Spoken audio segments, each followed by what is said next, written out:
Simon, it's so great to see you. Thank you so much for agreeing to do our podcast. I've got a little bit of an introduction. I know you're a writer, a journalist, an activist, and an academic, and now a minister as well. You do so many things. Uh, Working at the intersection of well-being, spirituality, mental health, social science, and theology. You have so many fingers in different pies. It's quite extraordinary. yeah. I've More got 10 about fingers, 10 fingers, 10 pies. Yeah. If absolutely. you count thumbs as well, yeah. Yeah, absolutely. And you're also the chair of the Progressive Christianity Network, which is, I think, where we met when you came to Mill Hill and gave us a wonderful sermon, and talked about that a bit. I Hmm. wondered if I could just kind of start because I'm aware that you started as an evangelical Christian and then you kind of moved into more progressive, become more progressive in your faith. I wondered if Hmm. you could just maybe just talk us through that a bit and what that journey was like. Yeah, sure. So I grew up in a relatively speaking sort of small C conservative evangelical Christian um, uh, family Mm, and associated church. And that was really sort of the place where I started my, if to use a very hackneyed phrase, faith journey. Um, and I suppose, well, there are many things that I'm grateful to that time for. For instance, it was a very politically engaged tradition, so that it was a tradition that emphasized justice, emphasized the need to be engaged with the everyday issues of exploitation and poverty and so on and so on. So yes, I have a lot to thank that tradition for.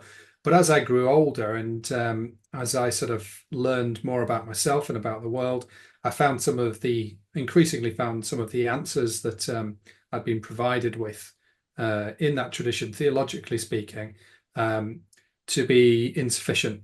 So from there, I sort of I developed a more these words are difficult. The Progressive Christianity Network uses obviously progressive, um, and for some people that's a very loaded term. But for me, it emphasizes the need to change and that change is constant. So I accept progressive as a sort of description of where I've moved towards. Uh, Broadly speaking, that involves theology that was developed through the sort of liberal turn of the 19th century, and then um, you know, but but much more than that, just an openness to change and to different perspectives that one comes across.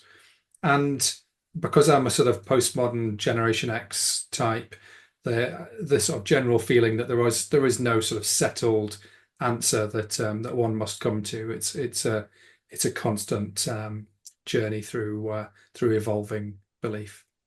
mm. That makes a lot of sense. And I suppose.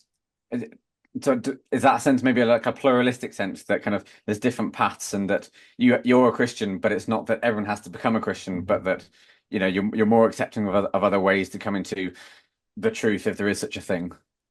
Yeah, I think so. I mean, I would describe myself as a pluralist in the sense that I think there are lots of perspectives on truth. Um, I would hesitate to say that all perspectives or all ideas are equally valid. I don't necessarily accept that, but I do think there are lots of ways of seeing the same seeing this lots of different directions one can look at the same object from, and you can see different things when you do that. So yeah, I am broadly speaking pluralist, um, and part of that means that although I emphasize and uphold the teachings of Jesus as being central, I also accept that there are other ways that people choose to follow, which have great value and what and a lot for me to learn from. Mm, that makes a lot of sense. I think I'm really curious now, I suppose, because you started also in a very kind of Christian framework. Do you see yourself as kind of Christian first, progressive second, or is there kind of a relationship between those two identities for Hmm. you?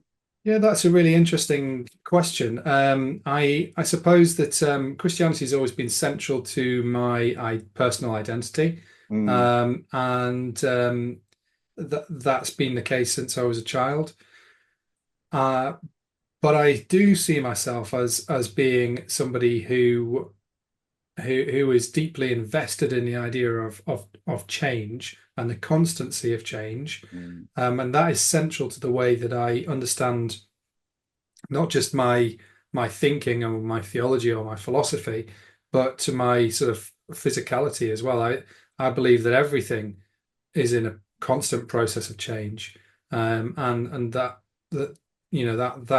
that's a sort of an axiomatic truth. Effectively, mm, that's something that we can't get away from. mm, Um, and is observable and if you like measurable and all those sorts of things. It's something that's deeply true. So yeah, progressive in that sense is crucial to my sense of who I am and what the world is that we live in. mm. Thank you. Um, I'm aware as well that you've worked a lot kind of in the in sections as we mentioned around kind of mental health and spirituality. A lot of the people that will be listening to our podcast will be therapists, a lot of them progressively minded. I wonder if you can maybe just talk about how that fits in maybe with kind of what you've been talking about and kind of a relational theology that supports people's mental health, maybe.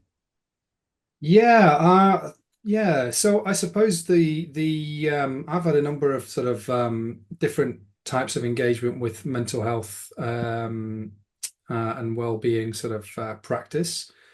Um, on the one hand, part of my professional work has been in journalism, and I've written quite a bit about different aspects of different developments in the sort of science around mental health. Um, but also, I've worked in sort of mentoring roles and kind of uh, supervisory in the sort of technical sense, supervisory roles. So I'm a qualified pastoral supervisor, for instance, Mm, um, and all of those all of those kind of pieces of work, which have included for me a lot of work with young people who've got behaviour that challenges and who found themselves in different levels of trouble, basically. Um, all of that stuff. I've learned to use sort of mental health tools and techniques from kind of counselling or supervision or whatever these different things are. Um, and so the question is how that fits in with theology. Now, most of the time, I wouldn't be discussing any kind of theological um, in inverted commas language with the certainly with the young people that I would have mentored. It would have been much more to do with them and their situation, those kind of things. They're not interested in the niceties of theology. They don't care. They don't really have a sense of um, the importance of that sort of stuff. They're mm, much more interested in why the world around them is so deeply unfair. But of course, that is what my theology really is about. Why do bad things happen to people mm, who don't deserve it? mm, And why does nasty stuff happen all the time? Um, and so that's part, I suppose, of my evolving theology, thinking about um, why this why this reality exists. If you have a theology that insists there is a divine being who can control the world and can control human behavior or natural evil or whatever it might be. If you have that sort of theology, And you're dealing with the realities of life where people are born with, you know, conditions that shape the rest of their existence, um, and born into social situations that fundamentally, are set against them, um, and have expectations put upon them, social expectations, societal expectations, whatever, that are unfair and that cause them to feel the need to innovate or to change their situation, whether that's through some sort of criminal activity or whether self-destruction or whatever it might be. Mm. You, from my perspective, as a theologian, you have to take that seriously, and that leads to questions about the nature of the divine. If And I do remain convinced that that there is a reality which I would describe as God or the divine. Um, if one is to remain convinced of that, then one has to take into account these these conflicting realities that question the sort of all-powerful omnipotence type narrative. So yeah, so I have a relational theology which says that actually there is a God, but God is affected by the world, and God is not like the sort of Aristotelian idea of the unmoved mover. I don't accept that. I can't accept an idea of God that is shaped in that way. For me, and this is the sort of theology that came out after the Holocaust. For me, God has to be the most moved mover.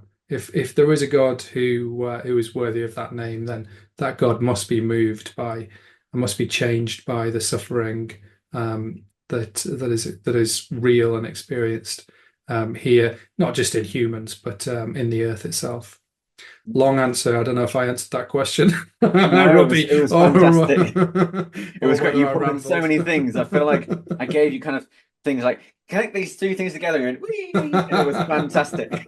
It was wonderful. Oh, well, that's Um, very kind. and there were so many bits of the oh, like I remember our talk that we both went to from Thomas Mm, J. Ord, who's written a lot on mm. this as well. Yeah, yeah. And there's so much to it, and I think it really places God in the world rather than this kind of, some might say in some sense capitalistic or very kind of projective of very Western values in the sense of Mm, this all-powerful, divine judge, rather than instead of bringing him into the world, like in like we've talked about like liberation theology and stuff before, that actually right. God is affected by us and he's in relationship in the most human sense rather Mm, than this kind of, you know, some might kind of look to Freud and say a kind of a father figure, but mm, actually mm, almost mm. more of a brother or a sister that's kind of one of us rather than this kind of, yeah, judge, I suppose. Yeah, I suppose that there's a nice line that comes through from one of the sort of founding figures of this sort of theology, which I'm going to butcher it slightly, but it basically says, the sort of the Christian tradition has developed an idea of God that owes more to poorly understood Greek philosophy than Mm, to the sort of deeply relational Hebrew theology that we see in the sort of in the ancient Hebrew scripture. mm, Now, there's an awful lot that you could unpack there, mm, but certainly I think this idea that people get from Greek thinking that a God is sort of remote and distant and all those sorts of things. Well, yes, so there is that coming through from Aristotle, but if you were to look at more broadly at Greek philosophy and Greek ancient Greek theology as well. It's much more complex than that. mm, Um, so yeah, but obviously people have taken a more sort of a kind of way of thinking about the divine that emphasizes the kingly right or mm, the right of certain sectors of society mm, to dominate others based on class, color, uh, whatever it might be. So all of this has been as it's a massively tangled knot, Mm, um, and it makes it, you know, very hard to unpick. So one, mm, he takes the sort of the Gordian knot approach and just cut down the middle with a sword, and say no, this is basically all wrong, and it just all mm, needs to change. mm. I'm reminded kind of when you're talking of Tom Holland's ideas of the West as fundamentally Christian, and when you think of, the diversity we've got from, the American slave trade to liberation theology, in a sense of there's so much diversity that to even the idea of Christian can mean so many different things to so many people, and that, Mm. and I think of kind of, in client work that that there can be that Christianity can be hugely beneficial and it can be liberating for people. That it can be so oppressive as well, and that there's so many different. It's so embedded in our society that you almost can't detect it because it's everywhere. Um, Yeah, yeah, you yeah. know, Very true, very true. And of course, it's like all these things, isn't it? Right? mm, One word, Christian, means a sort of a vast range of different things to different people. I have this same issue with the phrase "believe in God," mm, which I think I've probably already used today. But in many senses, it's a kind of, well, it's either meaningless or it's overly freighted with meaning, mm, because it can mean, any one of dozens of different things to people, depending on what one thinks of when you say the mm, word believe.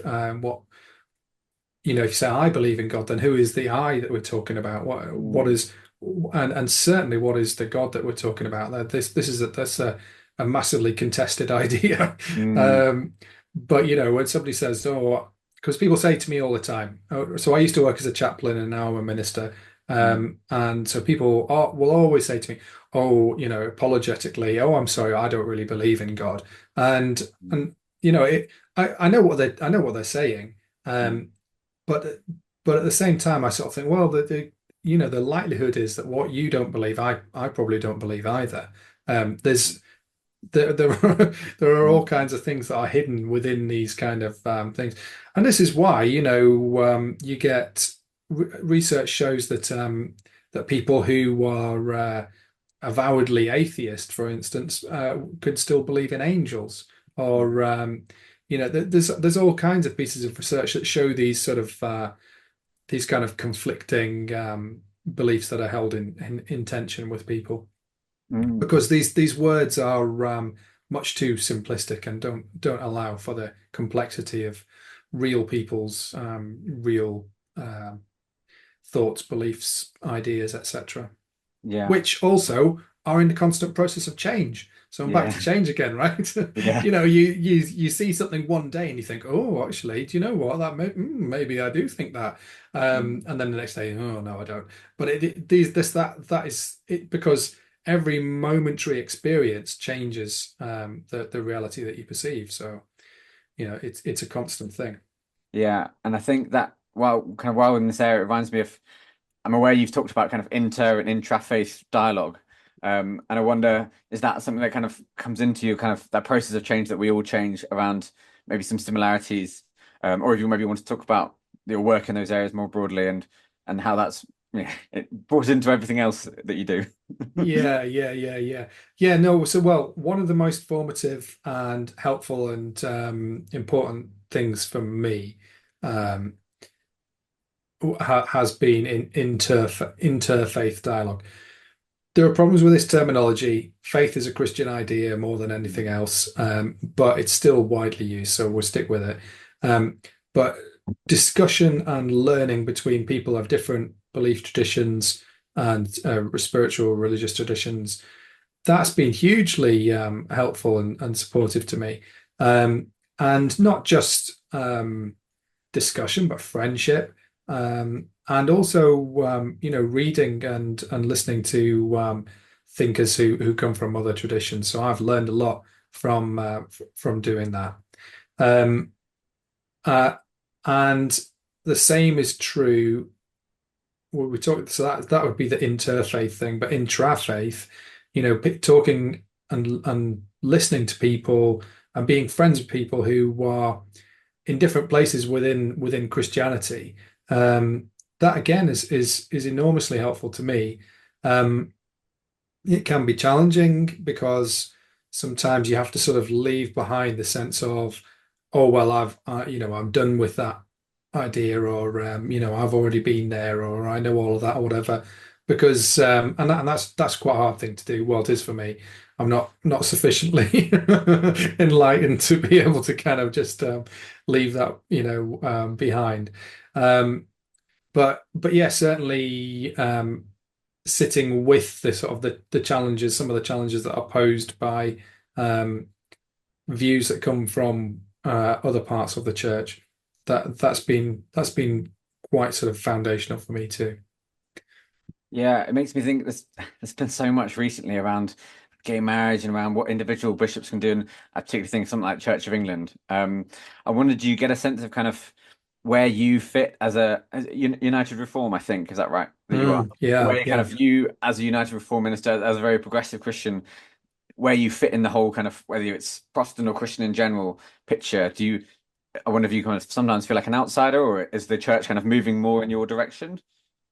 Yeah, that's something that I think about quite a bit. I think I've spent most of my adult life feeling somewhat on the margins of things. Um, and to a degree, I suppose I'm perhaps a little more comfortable there than anywhere else. I don't like to feel too close to the center or to the mainstream, and I worry that I'd slip into a sort of uh, well, I don't know. I worry it become too comfortable for me. So yeah, so I prefer to have that sort of slightly kind of marginal existence. But I would, Robbie, I need to say really that I do recognize I inhabit a very kind of privileged position. I come from a working class background, but I'm a middle class guy with higher degree and professional job, and I'm straight, and I'm a cisgendered male. All these kind of things. I'm a white guy. I've got everything kind of all the odds are sort of stacked in my favor. So it was a lot easier for me to be able to kind of say, oh hey, I can hang out in the sort of marginal, fringy areas, right? Because if people have a go at me, which they sometimes do,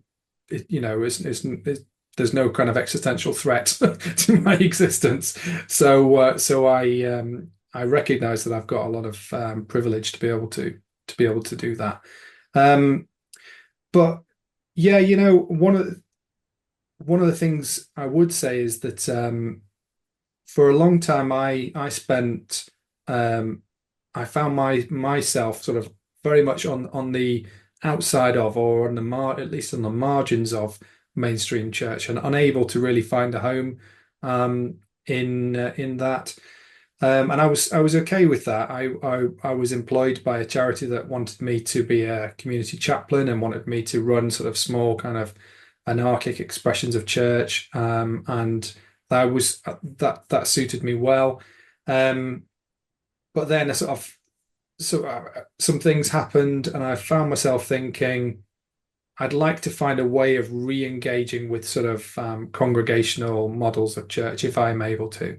Mm. And so I looked quite hard, and as I said, I grew up in the Baptist. Well, I don't know if I said this actually, but I grew up in the Baptist. I grew up in the Baptist church, um, and there are within the Baptist church, like all churches, there are various kind of progressive people and thinkers and congregations and things.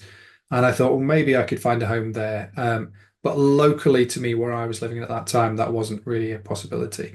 Um, the Baptist church that I experienced there was not in that place. So I looked more broadly, and I realised that the United Reformed Church was the first. No, this is this is again difficult, but sometimes people will say the first mainstream Trinitarian uh, denomination to accept or to license same-sex marriage. I'm not sure of the correct terminology there. But basically, URC churches were allowed to conduct same-sex marriages so long as the church itself chose to. And I thought, oh, okay, maybe that's a good sign to me. So that sort of led me into more engagement with the United Reformed Church, which I found to be a place of great tolerance and a great kind of acceptance of difference, um, and not sort of obsessed with kind of dogma and the things that had been a problem for me. And so yeah, so I sort of gradually increased my engagement and to the point where I ended up becoming a member and then ultimately candidating for ministry, and now I'm a URC minister. So I fully kind of drank the Kool-Aid and sort of jumped on board. But there's great, there's huge overlap with other denominations, other ways of thinking, and there's huge kind of range within the denomination of people from quite evangelical background folk to people like me who are on the sort of uh, for want of a better word, liberal end of things. Mm. So yeah, people like me who come from an evangelical background don't really like the word liberal because it sounds a little bit kind of like you're not going to be engaged in things. You're not going to do the hard work. Um, Now that's a slur on liberal thinking, absolutely, but it's still there's something deep inside me which sort of finds the term liberal slightly problematic. But there you go. What can you do? No, I know what you mean completely, and especially when you think liberal has quite a different meaning in the UK to the US, whereas the US meaning I'm quite okay with, but the UK, I Hmm. completely know what you mean. And there Hmm. was so much to resonate with when you talked about kind of, you grew up. So I grew up in the Church of England, and I got Right. confirmed when I was 12, and Hmm. I followed that quite and I'm very grateful for a lot of what I learned, Hmm. people I met, and a lot of that. But then I went away from it for a while, and now I feel like I've come back with Mill Hill, which is as you know, Hmm. Unitarian church, very Yeah. liberal.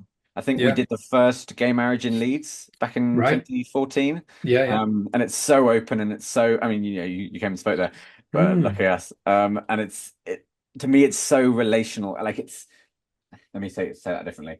I lost a lot of relationships when I lost my quite classical, well, quite orthodox Christian faith, and I Yeah. feel like and then I kind of became quite a strong, well, I don't know if atheist, but quite an anti-theist, let's say that. Hmm. And I gained Hmm. different friends, and now I'm kind of back in the church, and I've kind of lost those friends, and maybe I'm kind of Hmm. somewhere in the middle. But it's so to me, it wasn't quite, am I going to either believe my true thing or lose my friendship? But there was definitely tensions of that. I don't know if I really want to follow this path because I've got these friends, and it's not that anyone was ever horrible or saying, I'm gonna, desert you because you think different things. We just had less in common.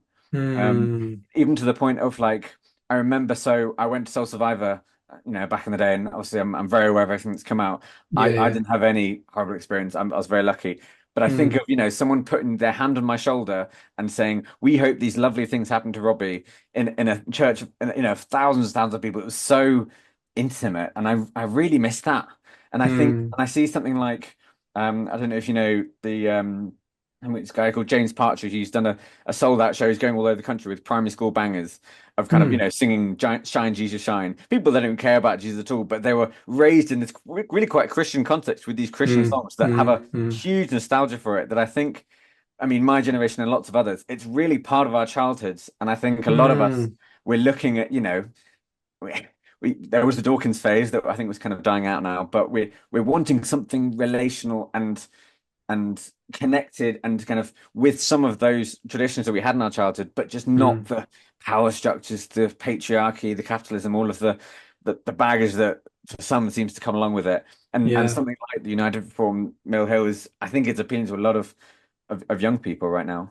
Yeah, and that I certainly would hope that that was the case. I mean, there my experiential reality is that still these churches now, Mill Hill is not a good example of my experienced reality because it's a church where there are a variety of people from different generations, and Mm, there's a sort of sense of quite sort of vibrant life there. which is beautiful to see within a quite a sort of traditional context in a sense.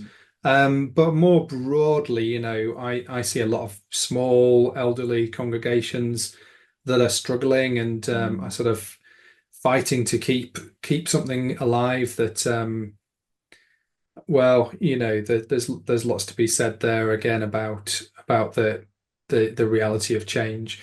But Mm. I think though more broadly that I agree with you. I was reading something in the Guardian. I think it was John Harris writing it about Nick Cave's album Wild God. Um, and Nick Cave's been very open about his sort of um, I suppose, uh, awakening to a form of Christianity or of something like that. I don't think he would necessarily use that terminology, but Mm. certainly his the things he writes and the things he sings and all that sort of stuff is very much he's using that kind of language. And John Harris said something like, those empty pews might not be empty for quite so long as we thought they would.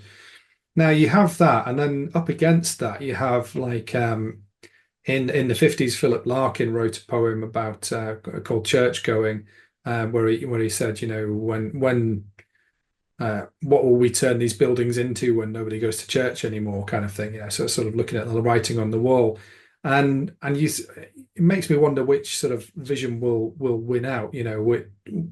What will happen, and I can't say for sure. I don't know. I think I think there is a need for people who are within the inherited traditions to accept the need and the reality of need for and reality of change. Um, you know,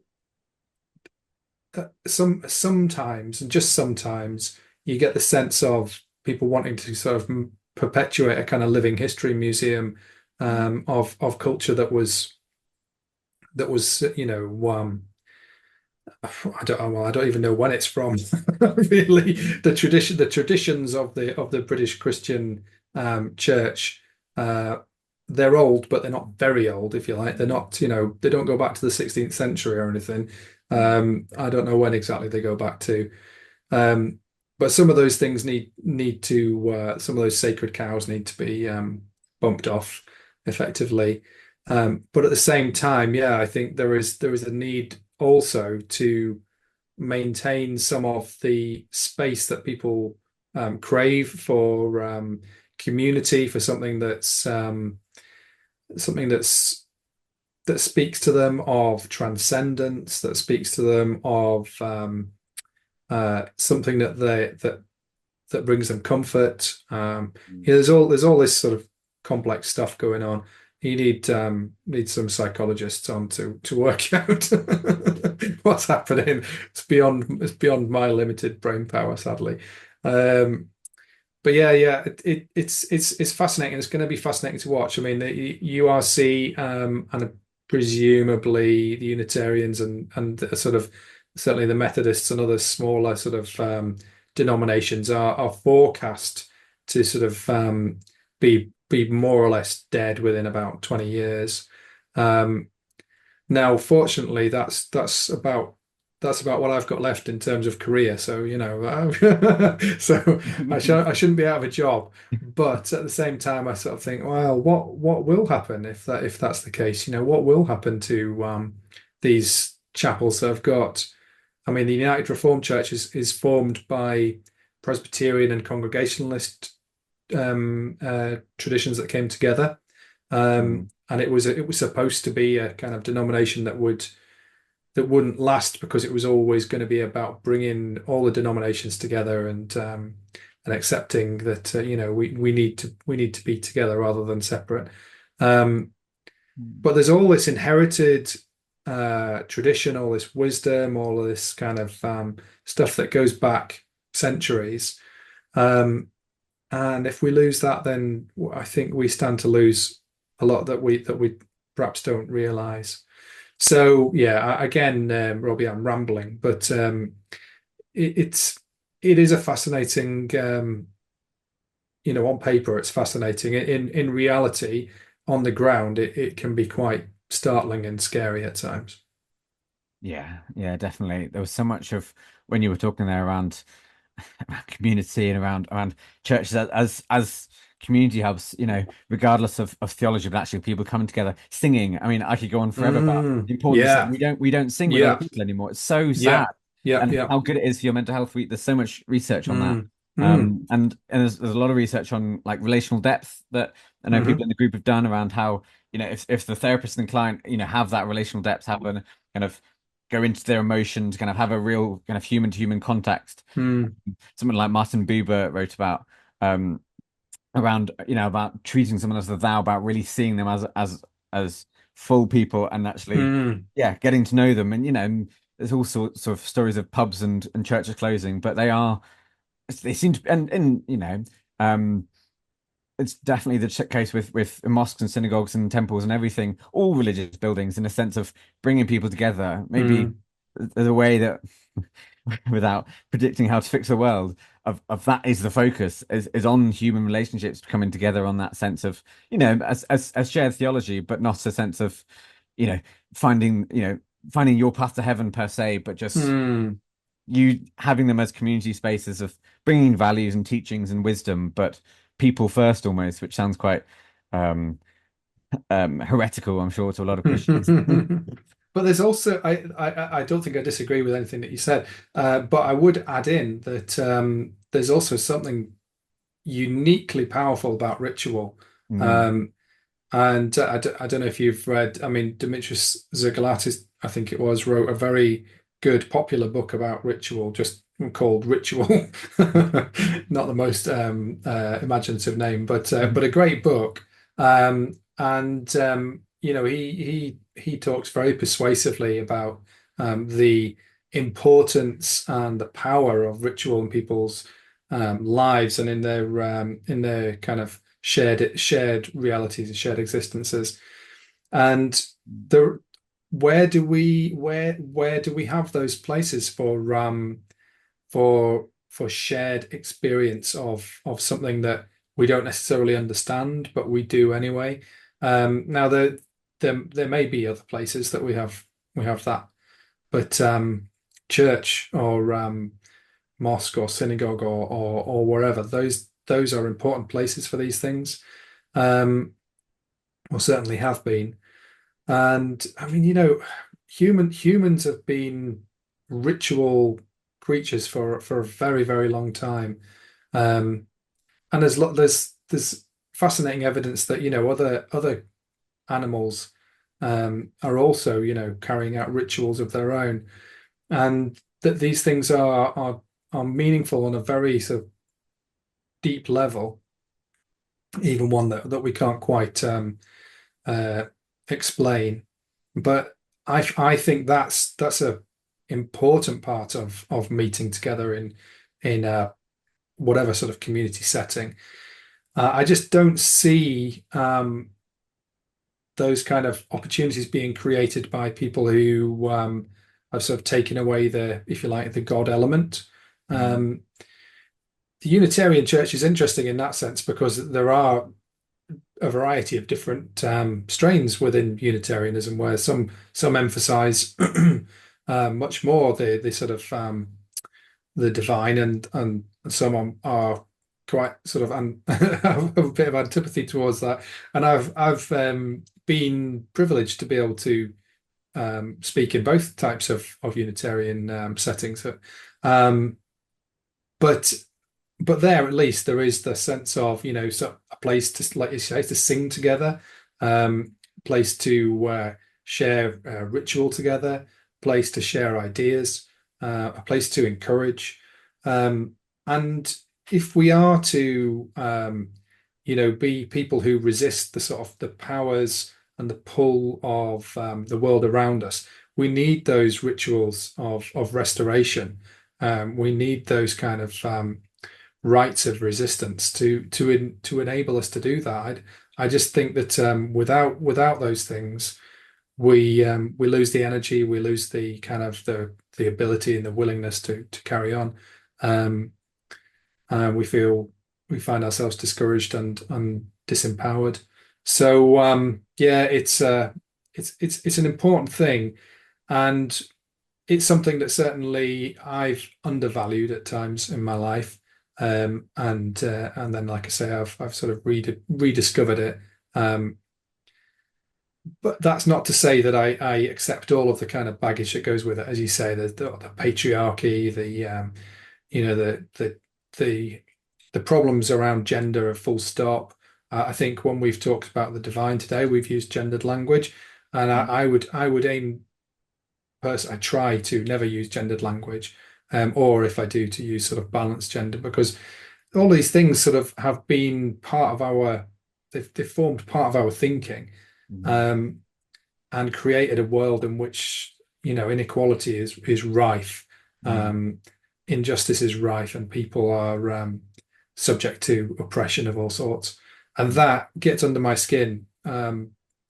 very, very much.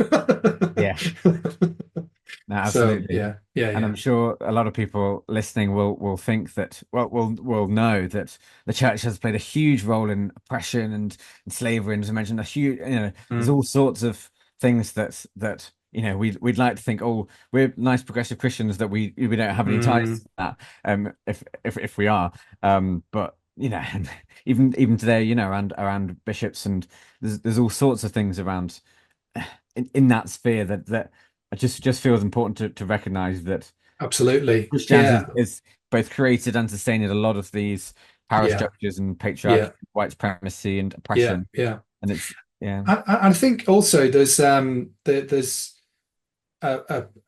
in the Pacific, theology from coming out of the Pacific is deeply relational. So Mm. people there think in a very, very relational way. They see the earth as as a sort of everything is playing its part, if you like. There is person everywhere, if you like. Mm. Um, and Christian theologians from the Pacific have draw a lot on this kind of relational thinking. Mm. Um, and what that means is, that it helps them to critique some of the sort of non-relational, in inverted commas, Western or Western European, North American ways of thinking. Um, so one of those things is what they call a one truth ideology. This idea, and this goes back to something I was talking about earlier on. This idea that there is one way, one right way, and if you find that, then you found the truth, if you like. Mm. Um, and so they critique that idea, and I think that critiquing that critique is present across sort of relational thinking. Um, Reminds me of Jonathan Sacks's the late Jonathan Sacks, in his book Dignity of Difference. He talks about, I think it's in that book, he tells a story of an angel that comes down from heaven with sent down to earth to carry the plate of truth. Apologies to the shade of Jonathan Sacks for the way I'm butchering his story, but this angel's supposed to be carrying this plate of truth, and then drops it, and it shatters across the earth. And then what you get is people picking up pieces and going, "I've found the truth. I've found the truth." And of course, there's only parts of the truth. Um, but when we have this kind of idea that there's one right way to think, one right way to live, one right way to speak, to dress, to etc., etc., then that's this is colonialism of the mind, effectively. And Christianity's been, deeply invested in that, deeply invested in that. And that's massively problematic. So for me, the Christianity of the future needs to be one that has space for disagreement, space for broader pictures, etc. And I recognize that again. I can say that because I'm in a place of privilege, right? So nobody's going to really be hardly questioning any of the things that I want to do because I'm a boring, boring white man with, with a wife and children. So yeah, but that's still fundamentally what I think. Mm. Yeah, I probably needs to be not me that's saying it. No, I know what you mean. I know what you mean. It makes me think of you think of boring white man. I think of Keir Starmer. I think he's been there well. So Yeah, well, yeah. I mean, yeah. Well, that's a whole nother thing. I yeah. suppose that one thing I could say in my biography is that I'm also an anarchist, Mm. because fundamentally, I think if you're a Christian, it's hard to accept for a Christian that there are such things as national borders. Mm. Of course they are there, but they're imaginary, right? It's just a bit like money. It's all imaginary. And yes, we live in a world that sort of accepts these imaginary things as true. But how far can one go in defending these imaginary ideas? I don't accept this. So Weber says, um, what's the phrase? Um, Oh, it's the monopoly on legitimate violence, right? This idea that the state has the monopoly on legitimate violence, um, and but legitimate violence. What is that? What the heck is that? That's this idea that there is a legitimacy in defending this imagined border that we put around a certain piece of land or a certain piece of sea at sea or whatever, and and because we have this imagined border, we Mm. can kill people who don't who don't accept that that idea. That's extraordinary, right? So I can't accept that. So and I can't really fundamentally see how that's a Christian way to think. Um, you know, I that seems to me to go against the teachings of Jesus. So on that basis, I can't really accept the idea of the state, and so then that leaves me slightly reluctantly because I've always been quite political, in a position of being effectively an anarchist, or certainly a pacifist, but effectively an anarchist also. Um, so yeah, so that's my little that's only because you said Keir Starmer that. Yeah. Wow, that's quite a joke. Yeah, I was I was thinking about your anarchism 'cause I know you've written about it, and Mm, I've so much to agree with there. And I think, yeah, you look at the horrible language. I mean, illegal alien. That's like, and mm, illegals, the economic migrants, as if, oh, how dare you try and move to earn a bit more money, as if anyone wouldn't do the same. I'm yeah, completely with you. yeah. And there's so much work to do, on the refugee experience and the migrant experience Mm, of what that's like, and kind of being othered in society, and then the trauma that may be passed on to second generation migrants, and that is so. I mean, there's so many people in Britain that have parents from different countries. I'm one of them, and me too. yeah, it's a Mm, hugely different experience of kind of what that's like, and it's, but mm. it's probably we're quite lucky because it's not visible to us. I know, Yeah, yeah. in it's slightly different, but Mick and Myra in a previous podcast in this episode, we're talking about, so Mick's Jewish, but he can pass as non-Jewish, or rather than Right. pass as Christian, whereas Myra is visibly Jewish, Mm, because of how she dresses, and it is a very different experience of, do you choose to tell people that, or do you kind of keep it back, and you can stay hidden if you want to, and there's challenges mm, of both, I think, that as I say, kind of we don't have any experience of, we can learn about, but mm, yeah, it's a hugely interesting area. Maybe there's a liberation theology kind of for our century on that kind of maybe migrant experience of, and we're seeing huge numbers across Europe, and mm. how a lot of Europeans are reacting to it, not in the most loving or caring ways, it seems. um Yeah, that's yeah. fair to say. Yeah, yeah. Yeah.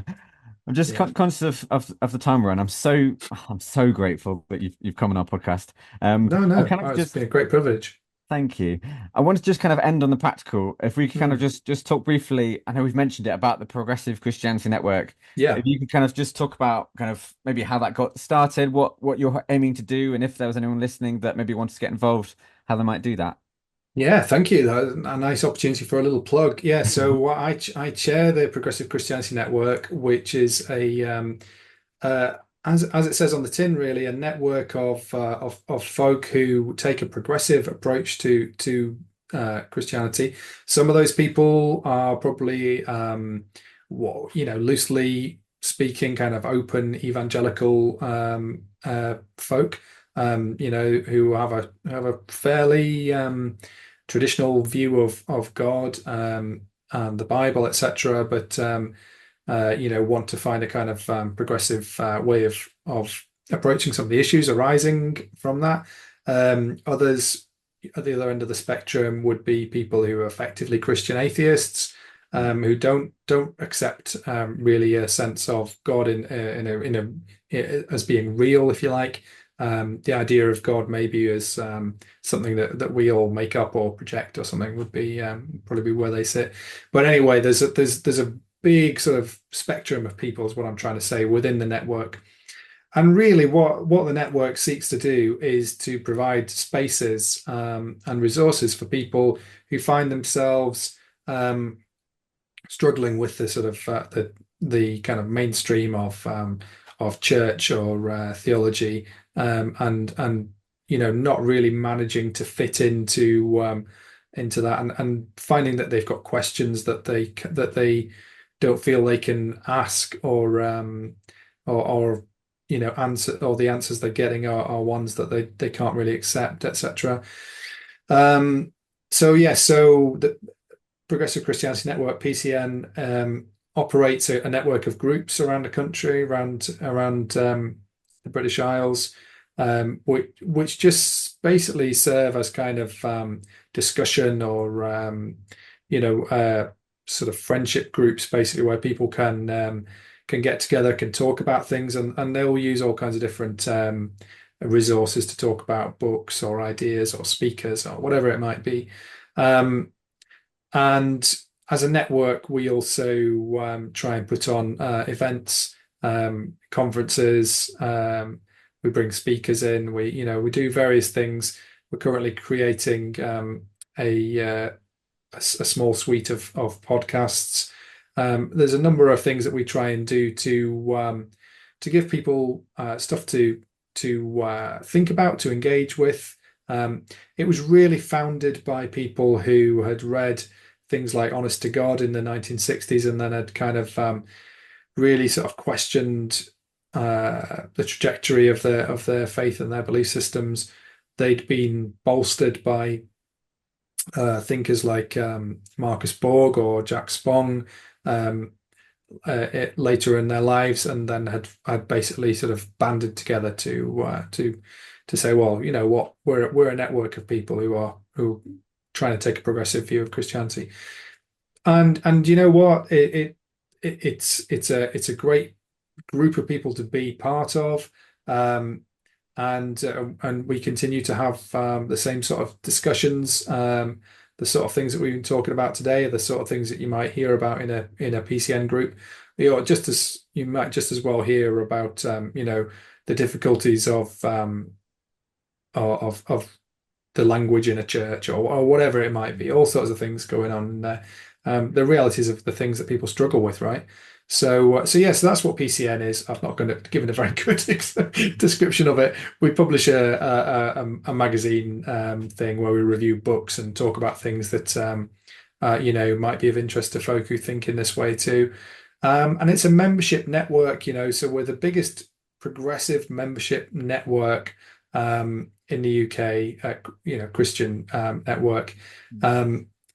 And the import of that is that the more people who are part of our network, the more kind of clout we have when we want to stand up and say something, which sometimes we do. We were part of the campaign, obviously, for things like same-sex marriage, and and changing the church's attitudes to that and so on. Um, so that's us as a network in a very poorly described way.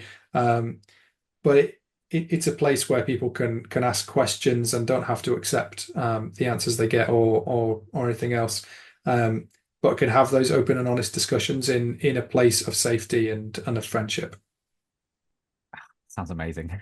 Very interesting. Thank you Good. so much, Simon. I'm sure I'll see you around. But yeah, thanks again for coming on our podcast.